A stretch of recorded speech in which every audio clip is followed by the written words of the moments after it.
Jadi semua data yang sudah masuk ya, yang dikirimkan oleh tenaga lapangan itu harus melalui proses verifikasi. Jadi di dalam proses verifikasi itu ada konfirmasi di sana. Sebelum itu nanti akan divalidasi dan muncul di dashboard monitoring. Nah, semua kegiatan itu dilakukan di war room atau pusat data.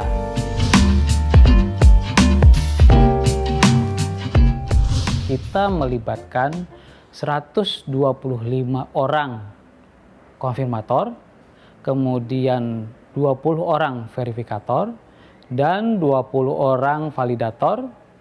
Kemudian ada beberapa tenaga data entry ya, untuk menerima pengaduan dan menginput manual apabila proses pengiriman data dari lapangan itu tidak bisa berjalan dengan semestinya. Contoh kasus apabila di lapangan internetnya tidak tersedia atau mengalami gangguan.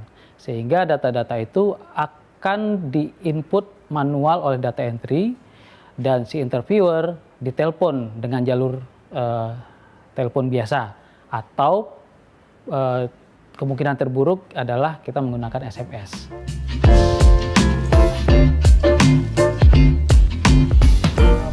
Proses kegiatan itu kita bedakan di pagi hari dan siang hari. Nah, ada yang namanya exit poll. Exit poll itu kita lakukan di pagi hari ketika responden-responden kita itu baru selesai mencoblos. Nah, tahap kedua. Jadi tahap kedua itu kita melakukan quick count. Quick count hitung cepat dan semua data yang masuk itu berdasarkan hasil perhitungan panitia TPS di lapangan. Nanti apabila sudah disahkan, sudah ditandatangani, nah interviewer yang bersangkutan akan memindahkan ya apa yang ada di papan, dia pindahkan ke lembar yang sudah disiapkan. Kemudian dia juga memfoto hasil perhitungan suara yang ada plano C1 PPWP plano yang ada di masing-masing TPS. Nah, hasil input dan foto tadi itu dikirimkan juga melalui form seperti itu, diterima oleh konfirmator juga. Nanti juga konfirmator juga akan mengecek. Jadi proses prinsip kerjanya sama dengan exit poll yang di pagi hari. Jadi dia mengecek apa yang terlihat di foto dan apa yang diinput oleh interviewernya. Jika semua selesai, data yang sudah dikonfirmasi ini akan terlihat oleh validator. Nah, validator ini nanti akan melihat secara logis apakah data yang tidak kertas suara yang tidak digunakan itu minus atau tidak.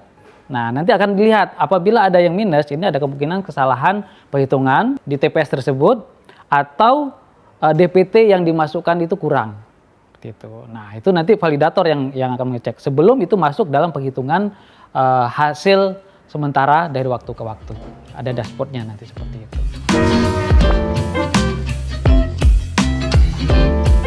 Karena kita harus mendapatkan data masuk dari Merauke sampai ke Sabang, jadi bukan dari Sabang sampai Merauke, dari Merauke sampai ke Sabang, di Indonesia kan ada 3 waktu. Nah, karena diasumsikan TPS itu buka jam 7 waktu Indonesia Timur, berarti kan jam 5-nya waktu Indonesia bagian Barat.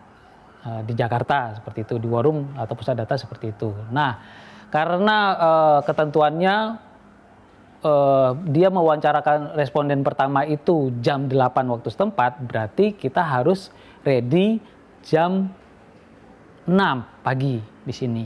Nah, untuk itu kita sudah membagi tugas kelompok-kelompok kerja berdasarkan waktunya. Jadi untuk waktu Indonesia bagian tengah dan timur itu kita alokasikan 20% kekuatan. Kemudian Sumatera dan Jawa dan sebagian Kalimantan itu kan sudah masuk dalam waktu Indonesia bagian Barat. Nah, itu nanti kita bagi 20% untuk Sumatera, kemudian 60% itu untuk Jawa dan Kalimantan tadi. Jadi kalau dibagi 3, Jawa bagian Barat dan Kalimantan itu masuk di 20%. Kemudian Jawa Tengah dan DIY itu 20%, Jawa Timur sendiri itu 20% seperti itu. Nah, sehingga ada pembagian waktu nih. Ada kelompok kerja yang memang bekerja dari pagi sampai jam 6. Nah, tapi kan selesai duluan seperti itu, sehingga dia kesempatan untuk beristirahat terlebih dahulu seperti itu.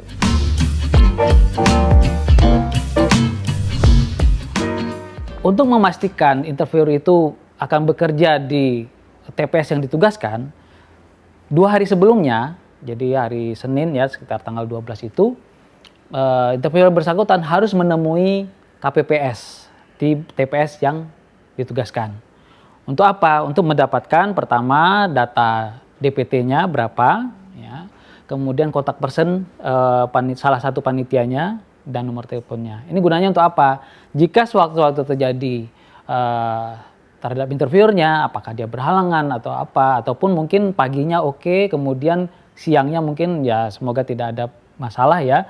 Nah, jadi kita harus punya kontak person yang di sana untuk menanyakan hasil penghitungan suara. Jadi sebagai backupnya. Pusat data sendiri itu juga berlapis-lapis pengecekannya. Ya pertama konfirmator tadi dia mengecek apakah foto yang digunakan untuk alat verifikasi ini terlihat jelas atau tidak. Kalau tidak ya harus balik dulu, dikirim ulang sampai jelas, sampai bisa terbaca, baru dia bisa menjadikan itu bahan untuk memverifikasi atau membandingkan dengan hasil input si interviewer. Nah, itu satu.